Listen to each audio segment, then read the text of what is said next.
namang dumating ang araw na ang mga anghel ay humarap sa lahaya. At sumama naman si Satanas sa kanila upang humarap sa kanya.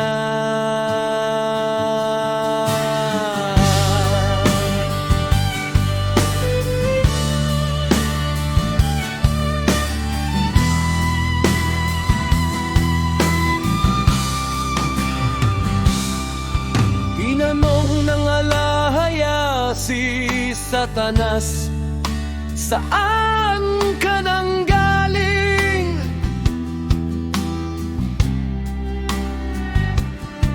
Sumagot si Satanas sa alahaya, mula sa paglibot sa mundo at pagpapabalik-balik dito. Sinabi ng alahaya kay Satanas, napansin mo ba ang aking lingkod na si Job? Wala nang katulad niya sa lupa, siya'y matuwid at walang kapintasan. May takot sa alahaya at umiiwas sa kasamaan.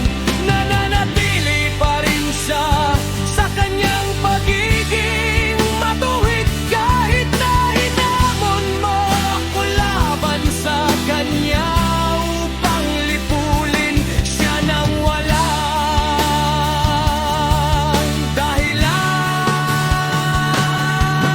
Sumagot si Satanas sa alahaya, balat para sa balat. Ibibigay ng tao ang lahat niyang ari-arian kapalit ng kanyang buhay. Ngunit iunat mo ngayon ang iyong kamay at sakta ng kanyang laman at buto, at tiyak na isusumpa kanya sa iyong mukha.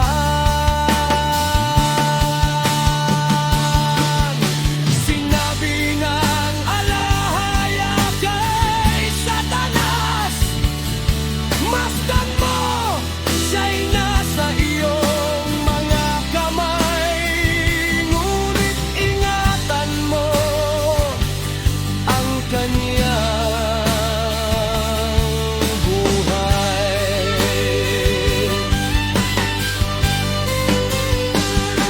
Kaya't umalis si Satanas sa harapan ng alahaya at sinaktan ni Job ng masasakit na piksa mula sa talampakan ng kanyang mga paa hanggang sa kanyang ulo.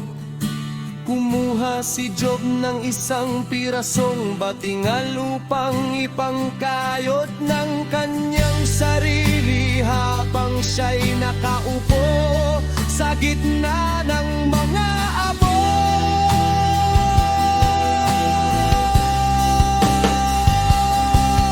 Sinabi sa kanya ng kanyang asawa, nananatili ka pa ba sa iyong pagiging matuwid?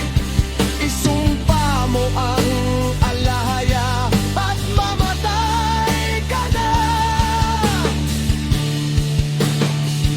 Ngunit sinabi niya sa kanya, nagsasalita ka na gaya ng isang mangmang na babae.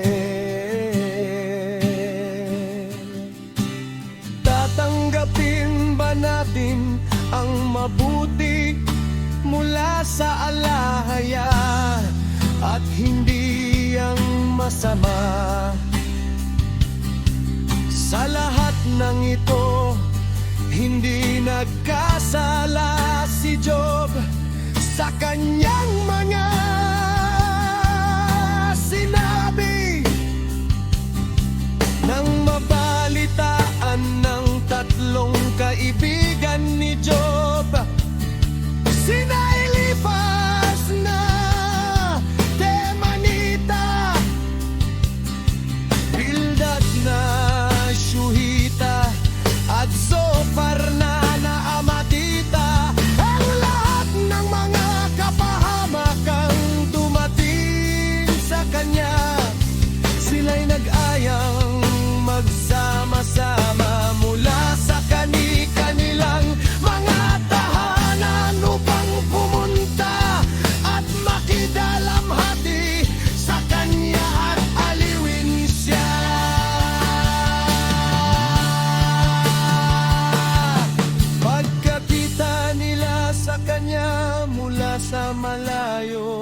hindi nila siya halos makilala.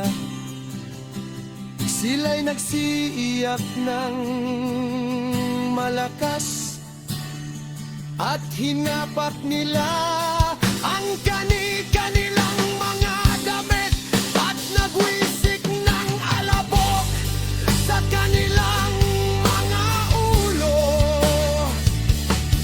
Pagkatapos sila'y naupong kasama niya sa lupa sa loob ng 7 araw at 7 gabi. Walang nagsalita sa kanya ni isa man, sapagkat nakita nila na ang kanyang paghihirap ay napakatindi.